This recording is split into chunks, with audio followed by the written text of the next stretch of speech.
मैले चाहिँ सुकुटी बनाउन आँटेको हैन, त्यो पनि केमा, राइस कुकरमा। गाह्रो छ, केही छैन त के गर्नु हौ। उपाय त खोज्नु पर्यो नि खानको लागि। ज्वाइँ हुँदैछ बिस्तारी हो। सुकुटी बनाउने तरिका आज टमाटर, धनिया, अनि त्यस पछाडि खोर्सानी, अनि त्यस पछाडि त भित्रभित्र चाहिँ लसुन, अनि त्यस पछाडि प्याज, अनि अदुवा काटेर मैले रेडी बनाएको छु।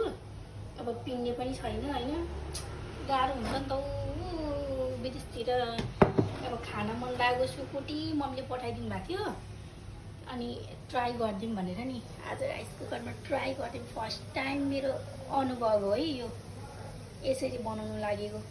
म हजुरहरूलाई देखाउँदै जान्छु ल। हल्का हल्का धुवा आउँदैछ, देख्यो?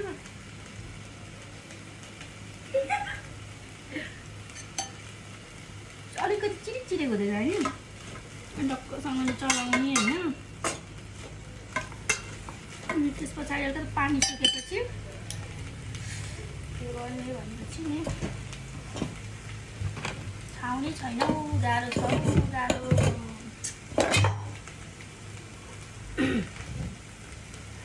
अब टक्कसँग यो पानी सुक्छ होइन, अनि चोर जस्तो देखिरहेको रहेछ मलाई। अनि पानी सुकिसकेपछि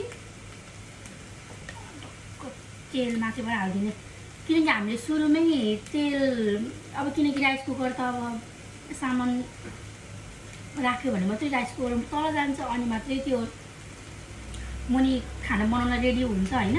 अब हामीसँग त्यो यो मात्रै हामीले यसरी राखिदिउँ भने चाहिँ, यो भाँडा मात्रै हामीले यसरी राख्यौँ भने चाहिँ राइस कुकर अन हुँदैन होइन।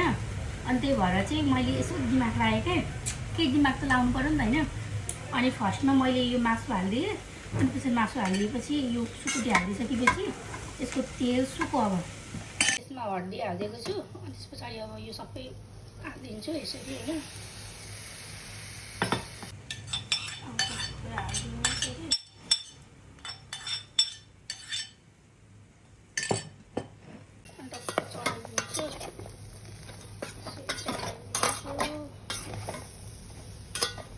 मेरो सुकुटी चाहिँ रेडी भयो।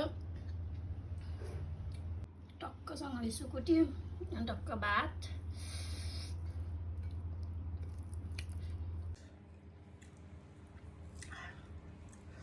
पिरो बनाएको थिएँ कि